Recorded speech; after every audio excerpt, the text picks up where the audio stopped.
So you're a dedicated gardener. You baby your compost pile, you get the green to brown ratio just right, you mulch your beds, and you feel pretty good about how sustainable you're being. But what if I told you that's just the tip of the iceberg? What if the secret to a garden that practically runs itself, a garden that gets healthier and more resilient every single year, is found in techniques that go way beyond the compost bin? Think about your biggest garden headaches, those fallen branches after a storm, that perpetually shady spot where nothing grows. What if those weren't problems at all, but your most valuable resources in disguise? You might think you have sustainable gardening down, but we're about to pull back the curtain on what's truly possible. In this video, we aren't just tweaking the formula, we're revealing 3 game-changing methods that will completely reshape how you see garden waste, soil, and water. These are the secrets to creating a genuinely vibrant ecosystem in your own backyard. If you're ready to graduate from the basics, let's get into it. Alright, first up is a technique with a funny-sounding name, but an absolutely genius concept: Hugelkultur. That's Hugelkultur. It's a German word that means hill culture, and honestly, it's one of the most powerful, long-term gifts you can give your garden. So, what is it? Simply put, Hugelkultur is building a garden bed on top of a pile of rotting wood. You're basically making a raised bed with a buried treasure of logs and branches at its core, then layering other organic goodies on top. I know what you're thinking. Why on earth would I bury wood in my garden? This is where the magic kicks in. As that wood breaks down over years, and I mean years, it turns into a fantastic dark sponge. This sponge grabs rainwater and holds onto it, slowly releasing it to your plant's roots whenever they get thirsty. After a few years, a proper hugel bed becomes almost entirely self-watering. But that's not all. This slow-motion decay also provides a steady, micro-dosed release of nutrients, feeding your plants for a decade or more. It's a self-filling water tank and a slow-release fertilizer capsule all in one. Plus, as a little bonus, the decomposition generates a tiny bit of heat, warming the soil and giving you a slight jump on the growing season. And the best part? It's the perfect way to use up bulky yard waste, those fallen limbs and pruned branches that you'd otherwise have to haul away. So how do you make one? It's way easier than it sounds. First, pick your spot. You can either dig a shallow trench or just build it right on the lawn. Pro tip: lay down some cardboard first to smother any grass or weeds. Next, get your biggest, chunkiest logs and lay them down as the foundation. This is the heart of your bed's battery, so don't be shy. I made the mistake on my first one of using wood that was too small, and it just fizzled out too fast. Go big here. Then start piling on the smaller stuff.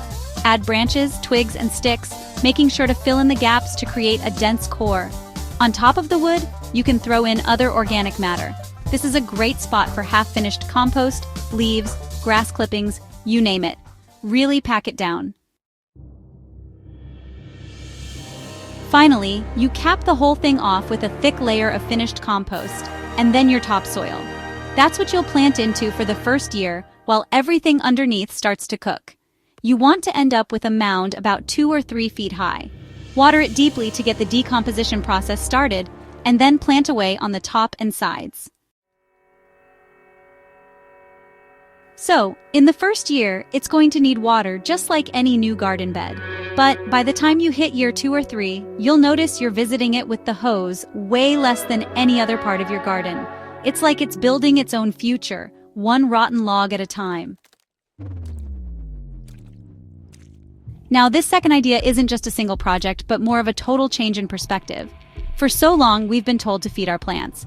But regenerative gardening flips that script and says, if you create a healthy, living soil ecosystem, your plants will thrive without you having to fuss over them. All right, we're going to focus on 2 key practices here: cover cropping and going completely no-dig. First, let's talk about cover crops. This is all about planting things not for you to eat, but for the soil to eat. It's basically a living mulch.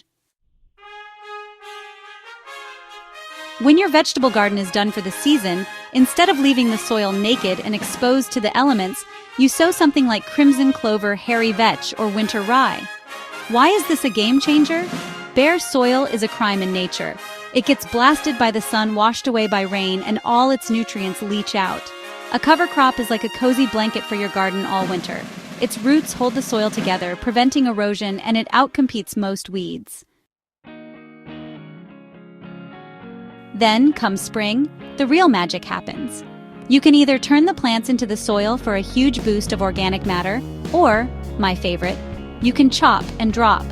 You just cut the plants at the base, leaving the roots in the ground to decay, and the leafy tops right on the surface as a free, nutrient-rich mulch for whatever you're planting next. And plants like clover and vetch are nitrogen fixers. They literally pull fertilizer out of thin air and store it in your soil for your hungriest plants, like tomatoes and corn. This leads perfectly to our second practice, no-dig gardening. It sounds ridiculously simple, but honestly, it is revolutionary. It just means you stop tilling your soil. For good. Every time we dig, we're shattering the delicate underground city of life. The fungal networks, the earthworms, the beneficial bacteria. That soil food web is what makes nutrients available to plants and creates that beautiful, crumbly soil structure we're all after. So instead of digging down, we build up. We just keep adding layers to the surface. Compost, shredded leaves, mulch. The worms and microbes will do the work for you, pulling all that goodness down into the soil without destroying its home. This preserves the soil's structure, which drastically improves its ability to hold water. It also smothers weed seeds so they never see the light of day. After a couple of seasons, you'll have far fewer weeds and much healthier soil, all for a lot less work. By the way, if these ideas are sparking some new plans for your garden, and you're starting to look at that pile of branches as black gold, do me a quick favor and hit that subscribe button. We're always exploring new ways to build better gardens, and I'd love for you to join us. Our third and final technique tackles the one resource that gives most gardeners anxiety: water. And sure, putting a rain barrel under a downspout is a great start, but we can push that idea so much further by mixing a little modern tech with some timeless, nature-based wisdom. This is about making your garden truly water-wise. The goal here is to water smarter, not harder. So many of us are stuck watering on a timer, whether the garden needs it or not. But what if your sprinkler system knew it was going to pour rain tomorrow and just didn't turn on? That's what smart irrigation controllers do. They use Wi-Fi to check your local weather forecast, the temperature, humidity, and rainfall predictions, and adjust the watering schedule on the fly. Some even use sensors to check the actual moisture in the soil. This means your plants get exactly the water they need when they need it, and not a single drop is wasted. These systems can cut your garden water usage by up to 50%, which is huge for your wallet and for the planet. But technology is only half the equation. We can pair that smart tech with the best water source there is: rainwater. A rain barrel is great, but think bigger.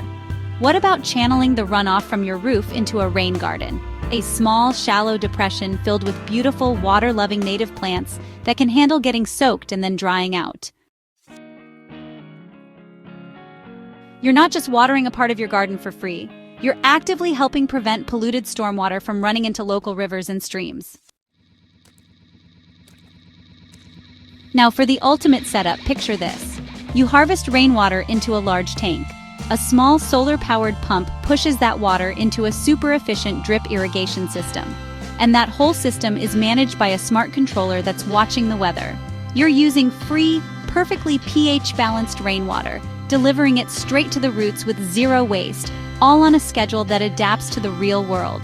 That's a truly resilient, closed-loop system that makes your garden practically drought-proof. So there you have it. 3 powerful ideas that take you way beyond the compost pile. We talked about hugelkultur, the buried treasure method that turns wood waste into self-watering, self-fertilizing garden beds.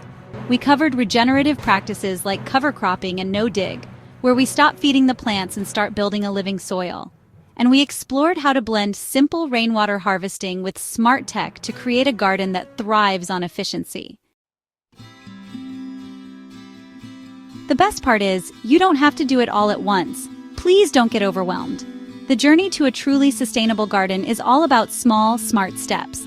Maybe this fall, you just rake your leaves onto a garden bed instead of into a bag. Maybe you build one little hugelkultur mound with those limbs you pruned last spring.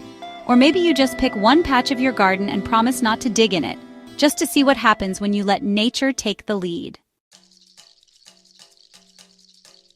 The goal is to start seeing your garden less as a project to be managed and more as an ecosystem to be nurtured. Know you've been a good friend. Now, I'd love to hear from you. Which of these techniques are you most excited to try? Or are you already doing something cool and innovative that we didn't cover? Drop it in the comments below. Let's learn from each other. Thanks so much for watching. If you want to see how my own hugelkultur and no-dig beds are coming along this season, make sure you're subscribed for those updates.